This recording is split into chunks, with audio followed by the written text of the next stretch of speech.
ছাত্রদের নেতৃত্বে ছাত্র জনতার এই যে একটা অভ্যুত্থান হয়েছে, এই অভ্যুত্থানে এই তরুণ প্রজন্ম তাদের জায়গা থেকে সামনে সারিতে নেতৃত্ব দিয়ে একটা দায়িত্ব পালন করেছে। এখন আমাদের যারা বাংলাদেশের রাজনৈতিক অঙ্গন থেকে রাজনৈতিক দলের যারা অগ্রজবৃন্দ রয়েছেন, তাদের সবচেয়ে বড় দায়বদ্ধতা হচ্ছে ঐক্যবদ্ধভাবে যে আওয়ামী লীগ বাংলাদেশে 5 আগস্ট অপ্রাসঙ্গিক হয়েছে, যে আওয়ামী লীগ ছাত্রলীগ যুবলীগ এই নামগুলোকে ব্যবহার করে এই সন্ত্রাসী কর্মকাণ্ড এবং গণহত্যা হয়েছে, তাদের বিরুদ্ধে এখন ঐক্যবদ্ধভাবে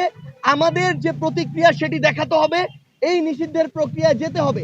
এক্ষেত্রে তারা যদি তাদের নেতৃত্ব না দিতে পারে, এই দায়বদ্ধতা এই তরুণ প্রজন্মের কাছে তাদেরকে আগামী পুরো যে সামনের দিনগুলো রয়েছে, যুগের পর যুগ এই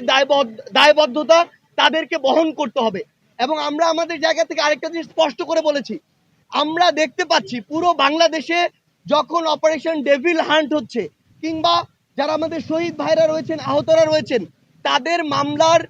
সাপেক্ষে যে বিভিন্ন গ্রেপ্তার হচ্ছে, বিভিন্ন বিচারিক প্রক্রিয়া হচ্ছে, এই জায়গায় বিভিন্ন রেফারেন্সে যেখানে বাংলাদেশের বর্তমানের ফ্যাসিস্ট বিরোধী আন্দোলনে ছিল, কিন্তু বিভিন্ন রাজনৈতিক দলের যারা পোস্টেড তারা বিভিন্নভাবে প্রত্যক্ষ পরোক্ষভাবে রেফারেন্স করছে। এই রেফারেন্সের মাধ্যমে বিভিন্ন বিচারকও হয় তারা ফ্যাসিস্টের দোষর ছিল, কিংবা বর্তমানে বিভিন্নভাবে প্রভাবিত হচ্ছে হয়ে রায় দিয়ে এই বিভিন্ন সন্ত্রাসী যারা হামলার সাথে জড়িত ছিল তাদেরকে বিভিন্নভাবে জামিন দেওয়ার ব্যবস্থা করছে, তাদেরকে বিভিন্নভাবে আশ্রয় দিচ্ছে। এই কাজগুলো যদি করা হয়, তাহলে সবচেয়ে বড় যে সমস্যাটি, এই যে বিচারিক প্রক্রিয়া এটা বাধাগ্রস্ত হচ্ছে, এবং এই মানুষগুলো খুব দ্রুত সময়ের মধ্যে পুনর্বাসিত হয়ে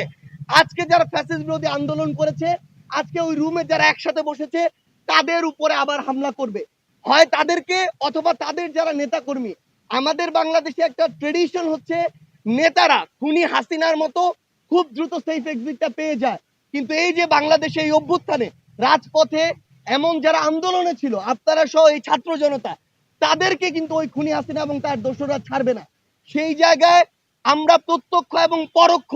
কোনো ধরনের নেগোসিয়েশনের চিহ্ন দেখতে চাই না। যারা দোষী, যারা খুনি, যারা খুনিদের দোসর, তারা যেই দলের যেই মতেরই হোক না কেন, তাদের শাস্তি হতে হবে। এবং এই বিচারিক প্রক্রিয়ায় কোনো ধরনের আমরা হস্তক্ষেপ প্রত্যাশা করি না, এটা আমরা আমাদের জায়গা থেকে স্পষ্ট করে দিয়েছি। এবং এমন যদি কোনো কিছু দেখি, তাহলে আমরা আমাদের জায়গা থেকে জাতীয় নাগরিক কমিটি বলেন আর বৈষম্য বিরোধী ছাত্র আন্দোলন বলেন, আমরা ঐক্যবদ্ধভাবে আবারও হয় ওই ব্যক্তি কিংবা ওই প্ল্যাটফর্ম তাদের নামে আমাদের যে আবার প্রতিবাদ, সেটি আমাদের জায়গা থেকে শুরু হবে। কারণ এই অভ্যুত্থান পরবর্তী সময়ে